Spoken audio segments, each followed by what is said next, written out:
AV person, are we ready? All right. Good afternoon, everyone. I hope everybody is here to listen to some comical / horrible stories about being in public service. Public service being jobs that make you or force you to work with people. One of our favorite things to do on a daily basis. Ah, yes, the general public, where common sense is really not common. Where the horrifying and disgusting can converge in the most unexpected of ways. With me today, I have my panelists here. So I have Sam, who has worked in several different jobs, some of which being reception and outdoor work. Sam, say hello. Well, hi. I also have Smooth Brain. He asked me to call him that. I 1000% want to say that. And who also works in outdoor irrigation. Smooth Brain, say huma huma nuka nuka apua. Hamana? That is, by the way, the state fish of Hawaii. Remember, you learned something from this panel. Can everybody hear me okay? Can everybody hear everything here? No, I can't hear you at all. What? Huh? Excellent. There are people trying to get in though. You see how this panel is going to go, by the way. So, and my name is Scan. I work as a veterinarian on the east side of Florida. We get into lots of customer service type issues, and we're going to have a few different stories just talking about some of the cool stuff that we run into on a daily basis. I need a volunteer with a smartphone. Somebody raise their hand. What do you need, Tom? I have somebody pointing at you. I need a 30-minute timer. All right. So yell at us in 30 minutes, because in 30 minutes what we are going to do is we're going to shut up in the front. And we're going to allow some of you guys to come up here and tell us your favorite stories of working in customer service. If anybody would like to come up and tell a story, you're absolutely welcome. The only thing I ask is just try to keep it PG-13 if at all possible. So nothing super duper graphic, but apart from that, you are welcome to tell. Yes, is everybody ready? Please don't tell us that you walked into a bathroom and saw something that kindled a new kink in you. Bro, that erases half of my stories. Well, thanks. you know, I mean, tell me afterwards. I'm more than interested to hear. We do have those stories. That'll be after. That'll be after. So, those are customer service horror stories, AD. Oh, yeah, the adult version. We should set that up later. But anyway, Definitely. so I guess I'll go ahead and start with the first story. I wasn't intending on telling this one, but I just thought of it before, and I was like, you know what? This is probably a really good opener. So, like I said, I work as a veterinarian, and I do a lot of pocket exotics. So I get to see lots of little rats, mice, guinea pigs, rabbits, stuff like that, lots of birds and stuff. Every now and then we get super cool stuff that comes in. In this case, it was a lady and her daughter coming in with 2 guinea pigs. And her little daughter was very cute. She's like 8 years old. The mother came in. She was telling me, hey, sir, I just want to let you know there's nothing wrong with these guinea pigs. I just wanted to show my daughter the responsibility of bringing your pets in to see the veterinarian, which, by the way, is amazing. You should do that. That's an amazing thing, definitely. No problems with that. I will go ahead and examine those guinea pigs and do a great job. So I have a little girl come up to the front. Hey, I'm going to show you how, and we're going to take a look at your guinea pigs, make sure everything is okay. So I look at guinea pig 1, and everything looks really good. Guinea pig's very healthy. Everything looks nice. But as I'm looking closer at the guinea pig, I'm noticing things running around on the guinea pig. Little dots all over the fur that you maybe wouldn't initially notice if you weren't just practiced at looking at them. And there's lots of them. This guinea pig is in fact covered from head to toe in little white dots that cover the entire guinea pig, and I see little red dots that are moving all around. Some of you know what this is. I looked at the other guinea pig. The other guinea pig is just as bad. Both of these guinea pigs are crawling. So I look at the little girl. By the way, Mom is on her phone and is not listening to a word I am saying, which is okay, because there are certain things that we say that get people's attention. One of them is lice. Especially when I say, oh, your guinea pigs are covered with them from head to toe. That got her attention. She goes, excuse me, what? I was like, oh, they both got lice. And she goes, no, they don't. And I said, well, yeah, they do. Can you see? She goes, no, they don't. Because they can't have lice. Because I won't have lice in my house. Well, congratulations. Damn. Interesting, because now I have a dilemma. yeah, this is definitely lice. So I go as far, we have this really wonderful thing in my practice. It's a microscope that has a head on it that actually has a camera so everybody can see it, and it goes right to the computer in the room. So sometimes I'm a little evil, especially if the occasion calls for it. And that is, I was able to bring the little girl out to look at the microphone, look at the microscope, and she could see all the bugs on it. And she goes, "Mommy is covered in bugs." Which is really fun for Mom, because Mom is now nearly in tears now, which I did not expect, which made me feel bad. I'm like, "Oh, I'm sorry. If this says anything, Mom, these bugs cannot go to you." And she goes, "So you mean they can't jump on me?" And I said, no, absolutely, they can jump on you. They just won't bite you. There are wrong answers in veterinary medicine. That was one of them. A best moment, it was not. So to end what was essentially a terrible situation, I'm sure probably the last time I saw those clients, and possibly those guinea pigs, I ended up giving them some medications that did help to get rid of the lice and stuff, and everything went very well. But Mom was like, "Can you just hospitalize them? Because I don't want to see them.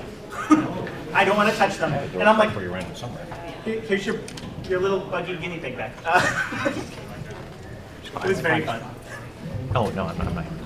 My what was I just telling you about? You had the client that didn't notice. I was looking for the wrong medication. Oh yeah, that was a fun one. There's been a couple of those. So at one point in my career, I worked for to avoid slandering a company name, let's just say an American healthcare insurance company. I'm sure we all love those. But I was a call center representative. A young lady calls in and says, "Hey, so I've got an issue." I said, "Okay, well, I'm here to help. How can I help?" "So you guys charged me for my inhaler." I said, "Okay, we didn't, but sure, what's wrong?" "Well, it's the wrong one." "Okay. Did you bring it back to the pharmacy where you got it?" "No, I just want my money back from you." "Well, I'm sorry, ma'am, but do lock. Just please leave it on the show. we didn't take your money. We didn't charge you. That was the pharmacy that charged you. All we did was process the numbers afterwards." "No, it was you. I want my money back." "Okay, well, there's really nothing I can do. I don't have your money to give it back to you." "So what's wrong with the inhaler?" "Well, it's the wrong brand." "Okay, sure. What? I can help out with that a little bit. What did your doctor write it for?" "Medication A." "Okay. Is that the one you get?" "No, I get medication B." "Okay. And they wrote it for medication A?" "Yeah." "Did you tell your doctor that it was wrong?" "No. I always get medication A." "Then what exactly would you like my help with?" "I want my money back." Huh? "I can't give you your money back. I don't have it." "Did you use the inhaler?" "Yeah, I've been using it for a week now and I noticed it was wrong." "Okay. So you're probably not getting the money back from the pharmacy, but you should definitely bring it back to them and talk to your doctor."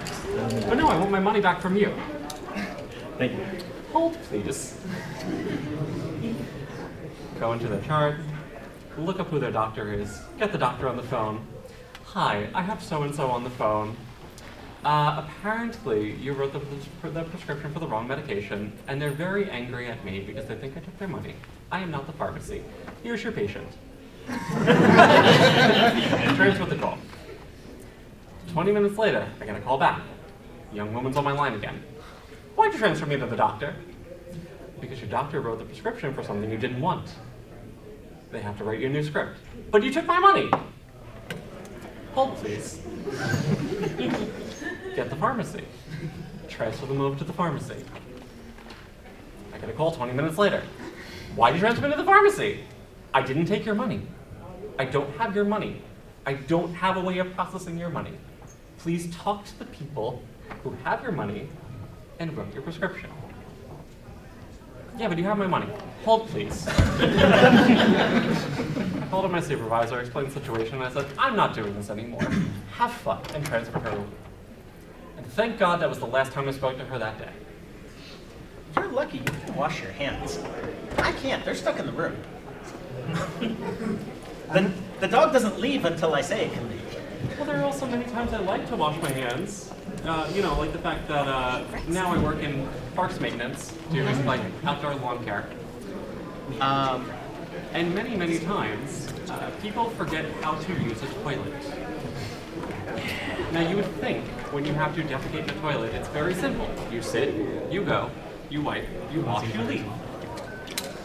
Except people forget to defecate in the toilet and instead defecate on or around the toilet or on the walls. And that's when we just get the bleach and the garden hose and call it a day. But they leave you such pretty art. You know, you're right. It was very Van Gogh, but not what I was looking for. They went in the wrong place. We had a veterinary office moment where we had a group that was going out to collect palm berries because we're right in the middle of this little refuge area, which is great. I don't care. Like you go collect your palm berries. I do kind of don't want people to leave their what is essentially underwear inside our bathroom, and which has also turned into a Van Gogh. That's not something you expect in a veterinary hospital. No, that's something you would more expect in my job, and which has happened. Went to go clean a bathroom. I saw a bundle of fabric on the floor next to the toilet, and I was like, oh, okay, well, let me grab my little grabber, and I'll pick it up and I'll throw it in the trash. Pick it up expecting a shirt, and Jesus Christ, it's a tent of panties. Whoever wore this must have been like 800 pounds. This is... I could cover a small car with this. Holy hell. So I'm in a very unique position that I do residential irrigation. I go to people's homes and make sure their grass is green so their HOA doesn't yell at them. I've seen some very interesting homes because you would think people would, maybe clean up a little considering we have to go in their garages, around their house, all kinds of stuff. However, one thing that takes the cake, we'll call her Mrs. Cantankerson because that's close enough to her actual name and describes her personality. We had put in a pump for her about, I want to say probably 6 months previously, just residential, 1.5 horse irrigation pump. Bing, bang, boom, put it in, pipe it in, all good.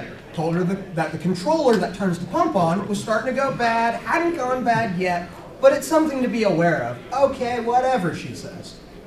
She calls a handyman service to come put in a new controller for her. Well, she calls us back, expecting us to be there the next week when we are booking 9 weeks out, saying, my system hasn't worked for 3 weeks, it's your fault, you need to come and figure this out. Okay, we'll get there as soon as possible. So, we get there, so we had piped we had wired the pump directly into the wall, 220. For those of you who are electrically inclined, wiring it directly into the wall means it goes straight to the fuse box. No junction, no transformer, no nothing. The controller that was put in was set for a different alternating current. That controller should have either burnt out, stopped working, whatever. Take your little voltmeter, measure the wires from the wall. It now reads 110. Math ain't mathin'. So we follow the wire back to the fuse box, check it out. The fuse is still, in fact, 220. Pull out the fuse.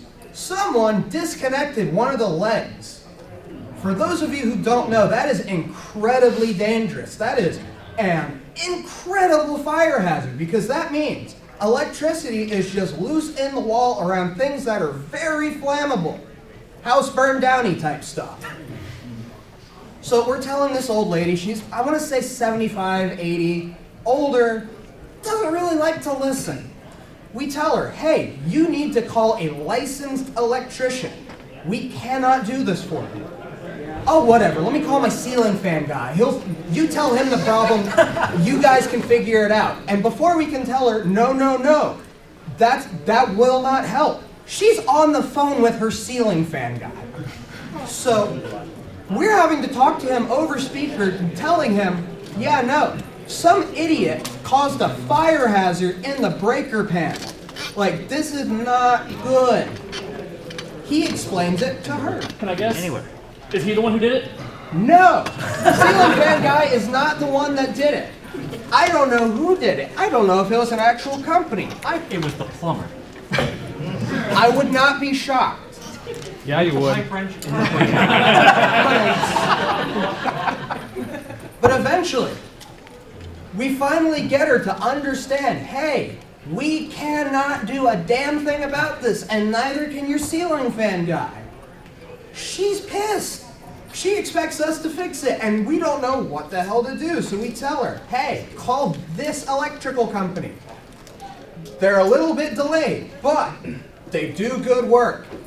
And the office makes the mistake of telling her, you know, once you get it all sorted out, if we happen to get any cancellations, we'll let you know. Once the electrician comes, she is calling us every fucking day, wanting to know if we have any cancellations. And eventually the office just tells her, hey, look, lady, you just need to fuck off. Obviously in very much nicer language, but hey, we're not the right fit for you. Please don't call us back. Click. You know, it's really funny you mentioned electrical problems, because I had one recently. Oh boy. So, again, I work parks maintenance, doing mostly lawn care, but other sort of things around city parks to maintain them and keep them up to code. Recently, I fucked up. On my big ride-on mower, going around, doing my thing, and there's this one spot that I see, and I'm like, oh, okay. Someone didn't bury that electrical wire all the way. It's in like the gray, tubing, casing, whatever. Sitting on top, and it comes down and it's partially buried. Like just enough that I can't see it below the grass. And I'm like, perfect. I'll raise the deck as I go over it, no biggie. Go over it one way, no problem at all. Do my little thing, start going back, go the other way. I don't know what happened, but my front wheel on the mower must have kicked it up just enough so that I caught on the mower blades. And there I am with 4 really thick electrical wires wrapped around my mower blade. God damn. Well, let me see what I can do. Try to maneuver around, drop the deck, see if I can like scoot it up and off, and nothing's working. Alright, well, let me see what's wrong. Mistake number 1. Get up and walk off the mower. Thank God I'm still here. Oh no! Oh! Oh no! Yeah. Metal mower to ground. I was the connection. Thank God I didn't get zapped. But whatever. So I lay down and I see it's a bundle of 4 thick wires and one's caught up on the mower blade. I'm like, oh, okay. Well, it doesn't look cut. I could still see like all the black plastic. Let me see what I can do. I grab my metal aluminum gripper thing that people get stuff down on top shelves with, and that's how we pick up trash. I go up into the mower and I'm pushing and pushing and pushing and zap! I'm like, fuck. Alright, well, that didn't work. So let me try again. Push, push, push, zap! Fuck! God damn it. So I leave the mower there and I start walking over to get my truck partner, Corey. And he sees me walking and he's like, what'd you do? I'm like, nah, I think you should come take a look. Did you fall off the curb? No. Hit the water line? No, you should just come take a look. Hit the electrical line? I think it's best you come take a look. So he comes over, he gets on the ground, he's taking a look, he's like, God damn, what the hell did you do? Grabs the gripper, push, push, zap, fuck! I'm not doing this, call Todd. I'm like, alright. Call my supervisor. Hey, so, kind of hit an electrical wire, kind of stuck on it. Need somebody to come down and give us a hand. Oh, no, it's fine. Just leave the mower there. We have extras. No, you don't understand. That's not the issue. Like, I'm stuck up on the electrical wire. Yeah, no, it's fine. If you have an extra mower, it'll be okay. And my partner yells, it's a live wire. My boss goes, oh, that's different. Come down. So he comes down, 2 other people come down. They're all looking, they're like, how the hell do you do this? I don't know. Shit happens, I guess. So, rather than call the power company, we try to MacGyver this. And we're like, alright, well, this person has a hydraulic winch on the back of that truck. Let's just winch it up and see if we can push it off. So we winch it up, it's at like a 45-degree angle. My truck partner comes over with this big Gandalf-sized staff of a stick. This all seems like a bad idea. Yep. And he gets down and he's pushing up the wire and pushing, and the stick is starting to disintegrate. Pushing and pushing. Finally, he's like, nah, I can't do it. So one of the other guys comes over and goes, oh, here, I have this 2-inch diameter, 3-foot long piece of PVC pipe. Use this. Oh, okay. He gets up under there, he's pulling, and he's pushing, pulling, pushing. Finally bends the mower blade completely out of place. And the wire goes, boop, falls right out. And then they decide they're going to tow the mower while it's on this hydraulic winch to get it off the wire. Works fine, perfect, no biggie. Then we take 5 traffic cones and we set it up around the wire. And we use our caution tape and make a little pentagram around it to summon the spirit of FPL. We go, okay, we're done. Pack everything up and drive away. As we're driving away, we go, we should have called FPL. Really embracing the spirit of good enough for government work, huh? Yep. Yeah, I was about to ask how many of my tax dollars went to this. So, instead of calling FPL, my supervisor just calls facilities and has them come out and take care of it. And then it stays like that for 4 days until they finally come repair it. Look at that. Anyway. Welcome to working for the government. By the way, you all, I'd just like to introduce one other of our hosts. This is Rex. Rex works in technology. He's also got some really awesome stories for us. I do. I've got technology stories, customer service stories. I can't give convention stories. There's a whole separate panel for that. Con-Chairs Unleashed. Oh, come on. Not here. Okay. No, I'm safety team.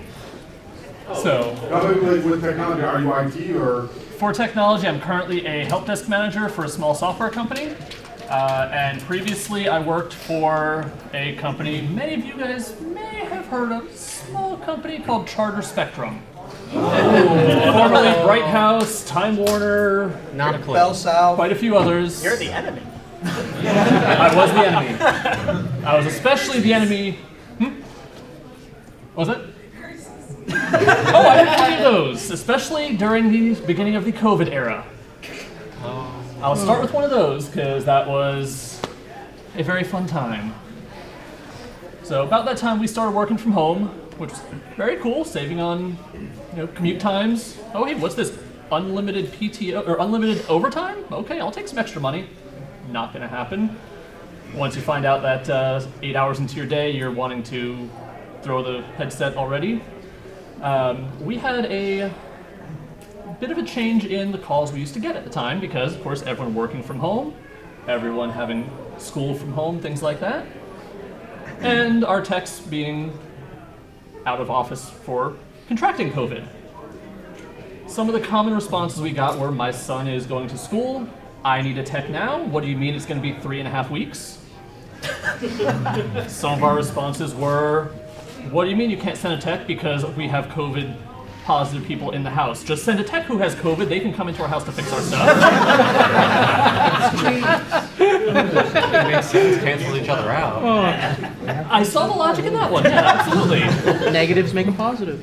I wish we earned commissions because I was able to get quite a few sales of our business at home service because that would get the service time changed from 14 to 21 days down to 2 to 3 days. Business service has higher SLAs, so they're able to say, we'll get someone out there now. So those were fun. But another story I wanted to give is one that the customers are not always where the horror point is. We had a customer of ours who called in because he was having trouble paying his bill. This 3 months in a row, his credit card that's on file got compromised. He had to call in with a new card to make his bill payment. As we're taking that new card to make the payment, I happened to inquire what was going on with his card because I saw it happening multiple times. And that was where he said, well, yeah, I keep having problems where my card gets compromised. It's been stolen before I even get the new card in the mail. Really weird. You gotta figure out what's going on with your bank. Then he says, yeah, I keep calling them for it, it's happening. They say that they've been, having other people call me, or call as me, and they're asking for the PIN codes, getting the login to my online account. I'm not getting those phone calls. He's like, you have home phone through us. You should be getting those calls. He said, yeah, I don't get any calls, any voicemails. This is where he found out that he had been phished. His login to our system had been compromised, and automatic call forwarding had been enabled. So with that, he was not getting the calls. Someone who compromised his account, because every time he changed his card, they would call in, get the credentials, log in online, and get the digital card and use it. So definitely a victim in that case. Social engineering, something got him there, but yeah, and that was not even the reason he called, but it was a very interesting situation. That's one that definitely sticks out in my mind. And I've been gone from there for 4 years now? 3 years. Yeah, three and a half years from the paper company, got out of there. So yeah, that's my biggest story I wanted to definitely pass along. God, so this one isn't even my story, but it's something similar to my ex. He's a band teacher up in New York. Working at a school, you get a lot of people that weirdly are very not good with technology. And this was actually the year after COVID, so 2021. Someone answered a phishing email, and the entire school district got ransomware. Oh no. Somebody's fired. No. Nope, they're tenured on the board. Unfortunately, it was one of the board members.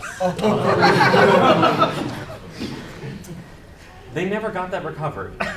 They shut the entire system down and had to rebuild it from scratch. God bless that IT team. You want to hear IT stories? Those are the kind of nightmares that I am terrified of. Like in my practice, I'm terrified. We've got like multiple systems in place to prevent it. I'm dead. But thank God stuff like that has never happened here. No, it happened at the health insurance company too. It was another higher up who answered an email for hot young girls in your area. It's not wrong. Were there? You know, I had a personal IT client did that monthly.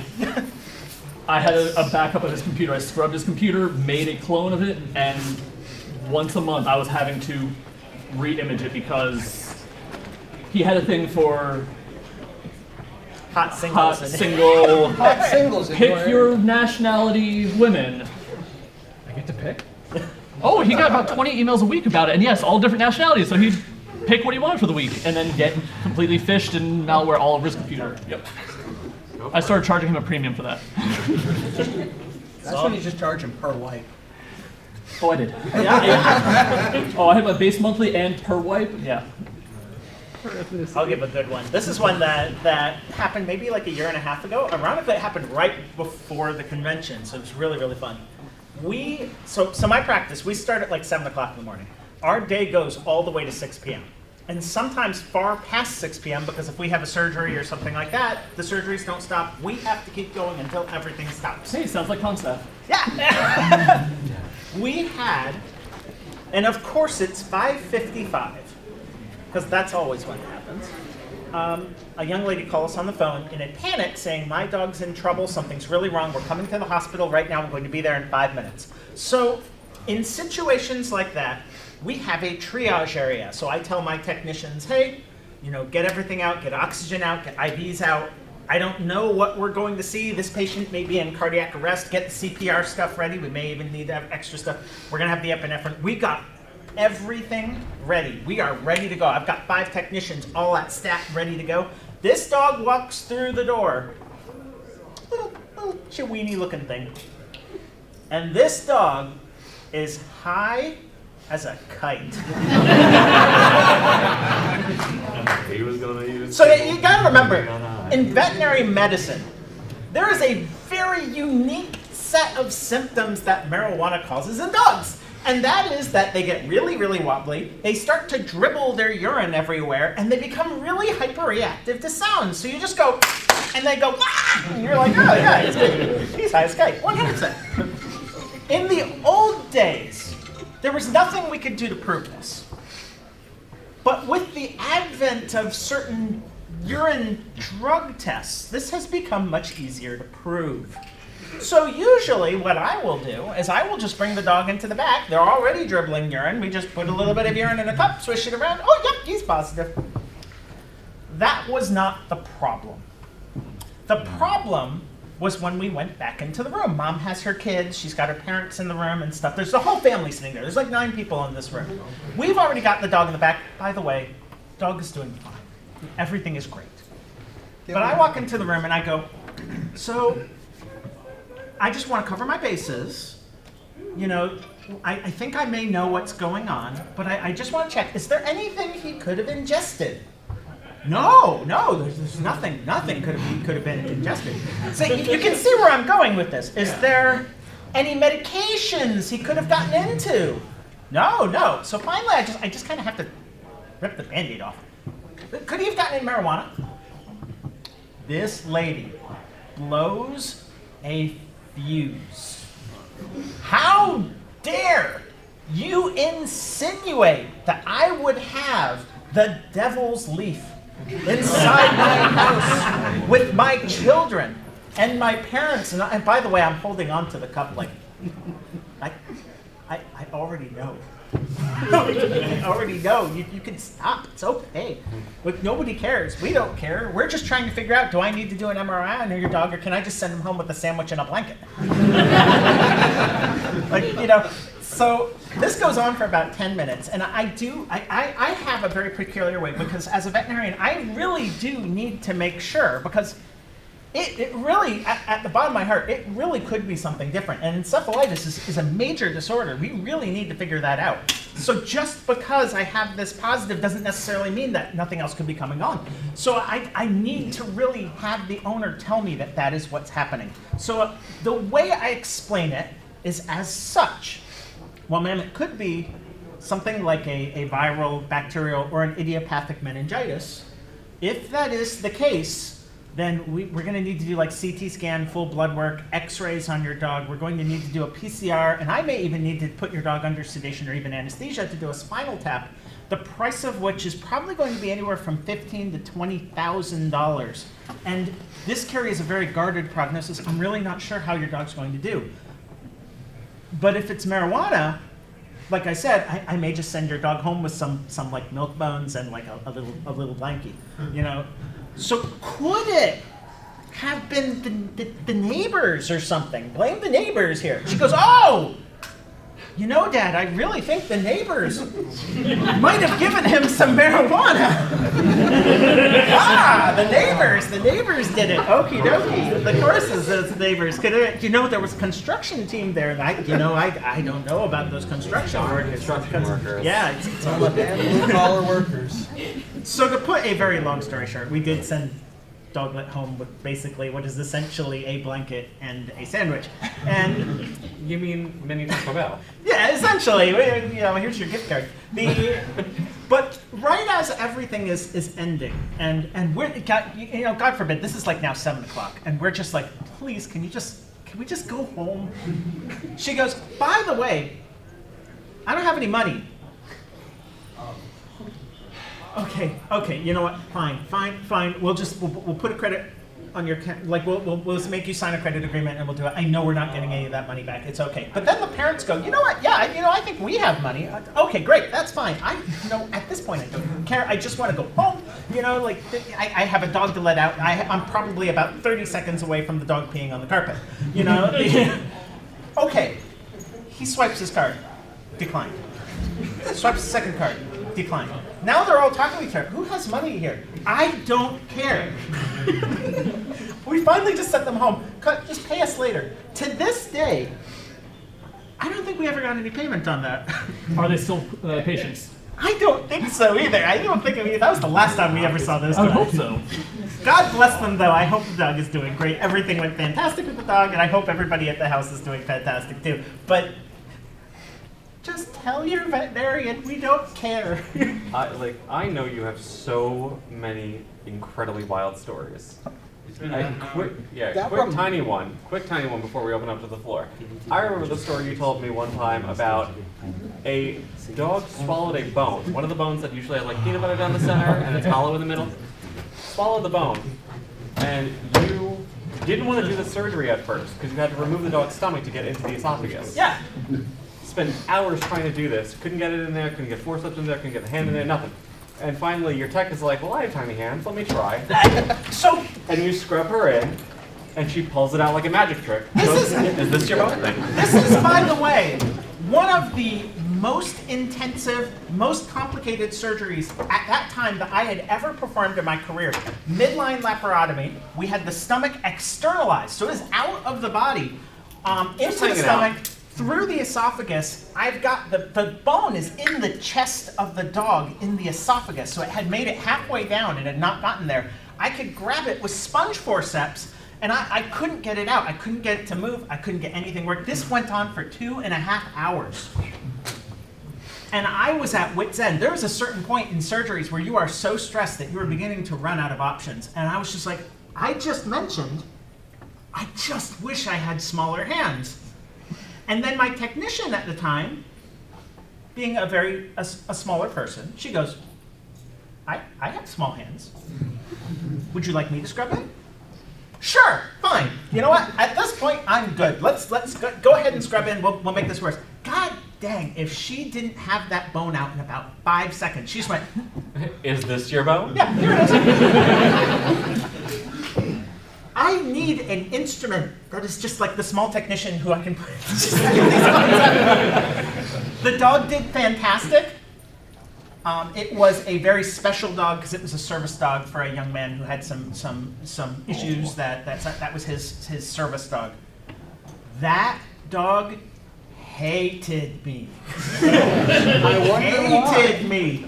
There was that dog. You could see that dog. It's like, oh, it's him. Trying to save your life. Listen, between that and the advertised 15-minute neuter, I would hate you too. That's true.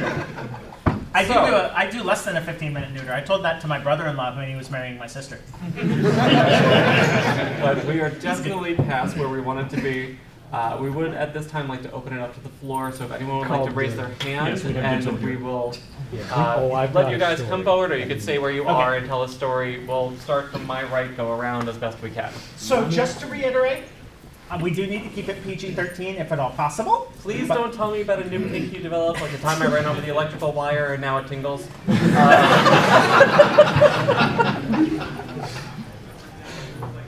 But past that, have at it.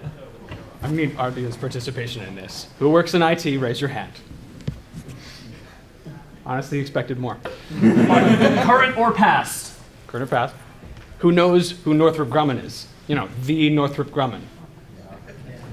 According to them, I died a year ago. This is that story. Only you know this story. I want to hear it, but unfortunately, I've got to run. Take care. Thank you for coming. It'll be recorded for you later. It's I'm quite gonna a get long it recorded. story. And it starts with, I can't hear, a meeting. Who knew? I'm a software engineer. And my customers are not like most people's customers. My customers are people that are paid more than me, usually older than me, and think that they know everything. I'm an engineer. That's right. I'm omnipotent as far as I'm concerned. Because I only get proven right. Here we are in the meeting. We're discussing how to do this thing. What do you guys want? Okay, what you want is here's your one teammate. Me, one other guy. That's it. Okay, what website, whatever do you want? They wanted something that would assign tasks to people. Sure, whatever. How many tasks per person? Only up to 4. Sure, fine, whatever. Yeah, but if someone gets through it quickly enough, you know, like don't keep assigning it to them, maybe like spread it out. Okay, maybe we can round robin it and like choose who every time. And then they kept adding onto it. Anyone who's ever worked with a computer knows that as they're adding more and more detail, they're describing the CPU scheduling problem, which if I solved, I would be a trillionaire and bigger than Bill Gates. So at a certain point, I had to stand up in the meeting and say, what you're asking me to do is impossible. And I don't just mean hard, I mean, here's a marker and a dry erase board. I can prove to you why it's impossible. And then they said, please. And me being an idiot, for 20 minutes, I described in exquisite detail the proofs, the systems of equations, everything. And I can't even be mad at them because they're paying rapt attention. and completely unaware of what they're asking me to do. Because they asked me like, oh, we would love it if the home screen was blue. When in reality they're saying, we would love it if you could just shut off the sun sometimes. I'm like, no! That meeting took 4 hours. That's fine. That's only like the teaser for this. But so far, do you guys feel this? Have you experienced people that are like, that's fine, right? You can do that, right? We can't do it. We move on. We're starting the project. We're recreating Excel because that's what they describe, because that's all they know, even though we know they don't want Excel. And they're not going to tell us they don't want Excel until like 3 months from now, so we don't know what the hell we're doing anyway. Different story. But we get to a point where it's me and one other person. That's the thing about engineering teams. It's a very small group. When you're a vet, you have a team. You have support. When you work in grounds or irrigation or something, you have a team. You all know what you're doing. In IT, you only need 2. Why would you need any more than that? What if that guy gets sick? What if he gets hit by a bus? What if he gets cancer? Yeah, I made it through that. I'm fine, and I never missed a day of work. That's another story. I got diagnosed with aggressive T-cell lymphoma, and Later on. We have many anyway, so we get to the point where we're coming up. We've got like a month left. I keep calling my partner because we work remote. I'm on a laptop, and that's it. I'm lying down in my workroom doing this pretty much every day. Finally, a month out, I need this guy's help. He's been, kind of lax, but not unreasonable. I can kind of forgive it, but at a certain point, I get a call from him. Keep in mind, this is the one guy that I said, please don't hire, and they did. I hear him, and he sounds different. His microphone is in a different place. I'm not sure what it is. His first words, I've locked myself in the garage. First off, why? Second off, was it on purpose or not? Next words that come out of his mouth, I think my wife knows I'm here. I have to, and meanwhile, I'm an engineer, we get into a flow, I'm like still developing as this is happening, and then it starts to generate in my head, wait a minute, I think I need to start paying attention. So I do. Third words that come out of his mouth, oh my God, she's trying to break down the door. So I say, are you armed? Because that's all I can think of. And he goes, I have an aluminum baseball bat. For the next hour and a half, I'm trying to keep this guy calm, a person who I don't even know what he looks like or anything. It's basically a Discord call of walking him through going to court with his wife and attempting to get a divorce. And calling the police, because I remember this one, which he never did. No, he did. I actually heard back from him. Keep in mind, this is week 3 of my employment. I'm a contractor. I don't care how much I'm being paid. I'm not being paid enough for this. But I can't tell him that, and it's nobody's fault. And that's the irritating part about all of this. It is nobody's fault. But why am I so mad? Sitting here, do that. The next day, it's the same thing. I'm talking this guy through signing paperwork for a divorce. I've never even been married, and I'm helping ruin another relationship. And it felt so good. Because after a day and a half of going through it with this guy, I felt like I was on the front lines with him. And then he left work. And here I am with 1 month to go on this project. Nothing's done, and I don't know what to do at this point. So I just call up my boss and say, I have terminal cancer. That was a complete lie, by the way, Northrop Grumman. If you're watching this, I actually got treated for my cancer a year before I got hired by you. So thanks for that. Still got the laptop, though. Yes, and that's the other thing. I just said, I want to live the next bit of my life. Didn't even give 2 weeks. Never called him again. lost my login info, all that good stuff. They never even asked for my $1,700 basically gaming laptop back. I still have it, and I play Baldur's Gate 3 on it regularly. And that's why Northrop Grumman thinks I'm dead. Thank you.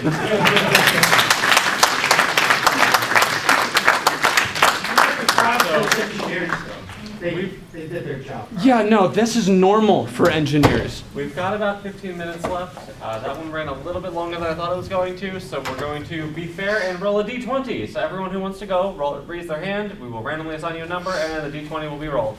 Sorry. 5, 10, 1, 2, 7, 9, 8, 4, 3, 12. Congratulations. Remember your number. Who was 2? 2. Go ahead. I don't know. Anyone too? But guess what? Now you're 2. Good, congratulations. Congratulations, you have been volunteered as 2. Come on up, sir. Come on up, Tricky. Also, you don't necessarily actually have to come up to the front. If you No, don't want to yeah. be on camera, you can absolutely yell from there. Well, I was still up anyway, so. So I used to work for a certain cell phone carrier company. Does it rhyme with Verizon? Or smell south. Close to Bell South. Oh. Yeah. Yeah. Formerly, A the terrible, artist formerly terrible known as Singular? What? The artist formerly known as Singular? No. Long story short, you know how there's a bunch of phones in there to show the customers how the phone works, the features, and basically blabber on about all the features that the carrier has. So the one that we used was called Device Alive. That's going to come up in a second. This woman comes into my store and doesn't say a word. Either she's hard of hearing or I knew a little bit of sign at the time and started basically trying to figure out what's going on. And she was saying that we had put in the wrong SIM card to her phone, which confused me a little bit because the way she was describing it was instead of putting, let's say her phone number was 1, 2, 3, 4, 5, 6, 7, it was 1, 2, 3, 4, 5, 7, 6, which it does not work like that. Out of confusion, I ask if I can see her phone. She quietly pulls up one of the folding ones, and it is shattered on the back, like completely shattered on the back, like it looked like a Spider-Man movie poster. And she's like hiding the front screen from me, and then puts it down in front of me, and I see it. And I see in the top corner, I see a little logo. And I see a notification saying "Device Alive running" or something like that. I don't remember what the actual thing was. And then I started at this point, I've run out of all the things I know in signs. So I took out a pen, I took out some paper, and started having a discussion with this woman on. I'm technically not supposed to let you leave with this phone, but I'm not supposed to take the phone. I can't help you with this. And then she keeps writing the same thing that my SIM number is wrong. And I even opened the SIM to check. There was no SIM at all. This was just a folding phone, custom with the Spider-Man logo apparently. And it was just it took me an hour and a half to convince her I'm not touching this. I can get in trouble either way. Yep, that's basically it.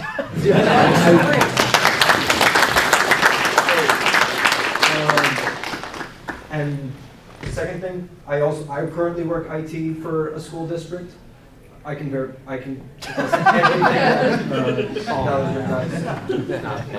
All right, next number. We got a 1. I'm not sure we picked a 1. I assigned somebody a 1. Was it you? Congratulations, you're number one now. Come on up. What do you do? So I'm a firefighter paramedic. Deal with a lot of the public on their worst day ever. Okay, you call me when things are going crappy. I got a call for a guy that's having heart problems.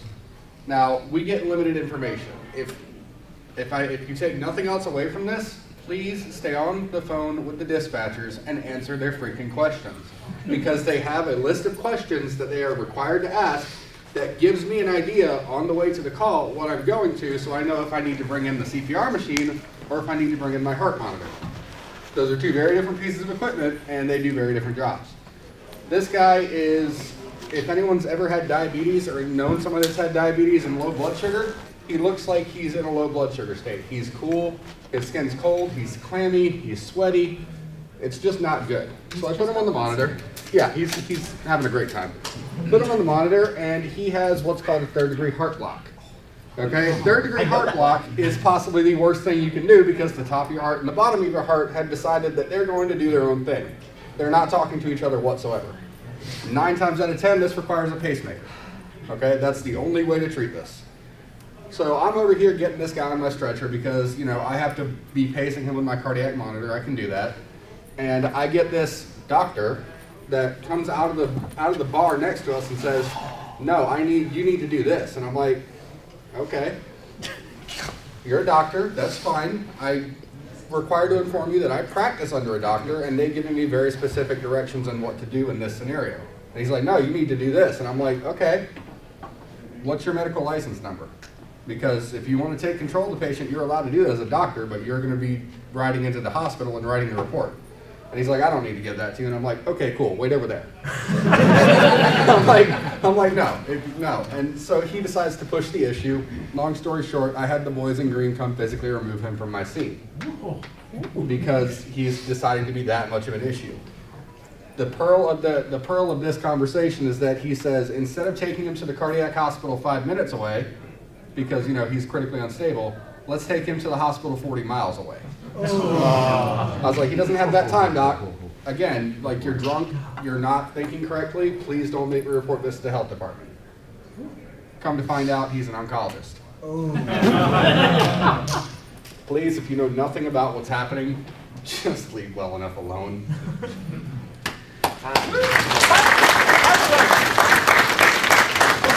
Before we go on too far, do we have any doctors, nurses, veterinary techs, veterinarians, or firefighters, paramedics, peoples? Anybody raise all your hands? Yeah. Congratulations and thank you all for your support. It's a rough world out there, and we always kind of see people at the roughest time. So God bless you all. We've got about 5 more minutes. So we have time for about 1 or 2 more. I did just roll a 5. I don't remember. Did I have I'm a 5? You're a 5. Congratulations. Mr. 5, come on up here. Just like my previous brother, how you doing? I am a firefighter EMT, I'm not a paramedic. We couldn't tell. Not a clue. So, we got this call, and usually if you find someone on the floor, please, if you don't know how to do something, please don't do it. Because we were called to a movie theater for 2 dead people. Where I'm getting ready mentally. I'm like, all right, I got my little Vaseline, gonna go put it up here. We're going to the movie theater, and I see this person doing CPR, and I'm like, well, move back, hold on. And I look down, and keep in mind, the movie is playing, what's playing, there's no one but these 3 individuals, and it's Kung Fu Panda 4. Perfect, okay. And so I check their pulse, I check if they're breathing. They're breathing, and I'm like, why are you doing CPR? It's like, they're dead and they're not moving. I'm just like, quick tip on CPR, you only do that when they're unconscious and have no pulse. And I get down for a little bit, I tap them on the shoulder, and they look at me like, Oh, that's inner like, peace. are you doing okay today? He's like, yeah. I look at his girlfriend, she's just sitting there like, Oh. And I'm like, I know exactly what's going on here. And I sit him up, I'm like, how you doing today? So what did you take today? He's like, I just took a couple of edibles and mushrooms. I'm like, so you're telling me you're taking mushrooms and edibles to watch Kung Fu Panda 4? He's like, yeah. I have to take it to watch this movie. I was like, that's fair. And then I check vitals, make sure they're all right. And he's like, do you want to go to the hospital? I'm like, no. It's very slow. I was like, all right. Got anything else you want to go to the hospital or anything? He says no. We check him out and we set them back up where they were at the theater. It's like they refused transport, and then I'm like, all right, you guys signed everything. You guys have a wonderful day. And I had a wonderful story for my girlfriend at home. Me finding two people very not here watching Kung Fu Panda 4.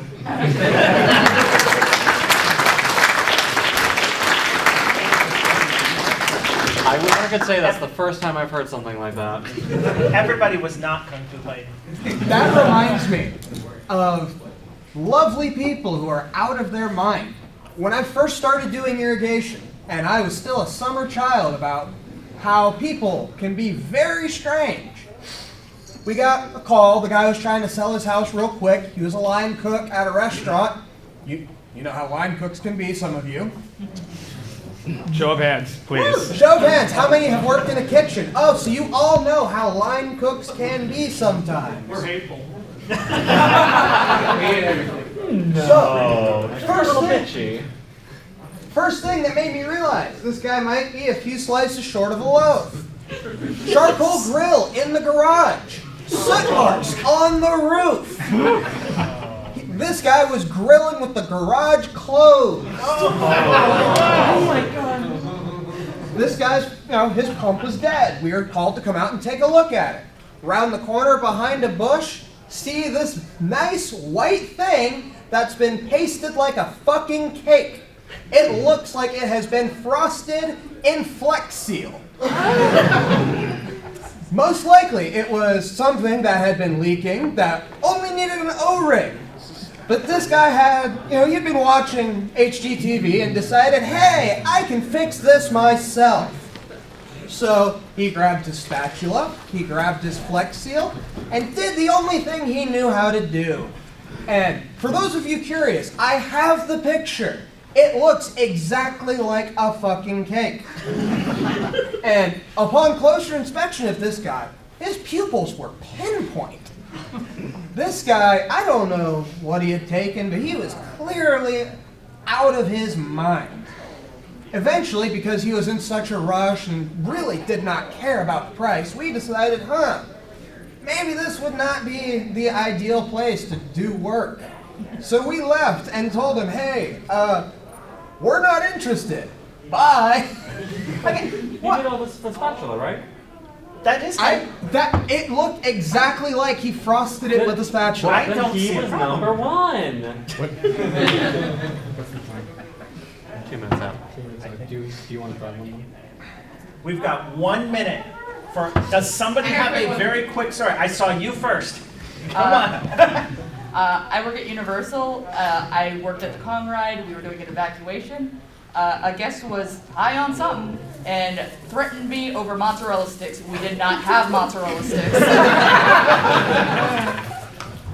King Kong does not have mozzarella sticks. That sounds about right. Ladies and gentlemen, and everything in between, it has been lovely talking with you all and hearing all these very interesting stories. Unfortunately, we are right about at time, so it looks like we are going to have to end. If anyone has like a 30-second story, we could do it. Otherwise, it has been amazing. I would love to do this again next year with you guys. Did everybody like it? Is there any improvements we can make? More. Next year I'll try and make it rated R so you get the real stories. For those of you service workers and people who deal with the public. Society would not function without you. Thank you so much God for bless what you. you do.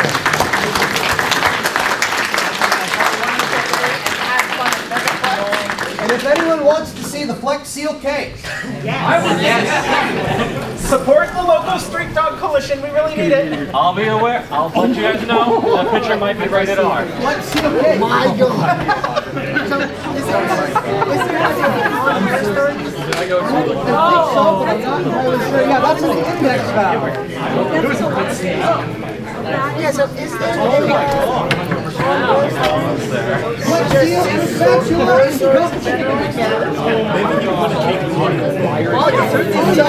So sorry that I had wouldn't fit because I'm a child. Yeah, and basically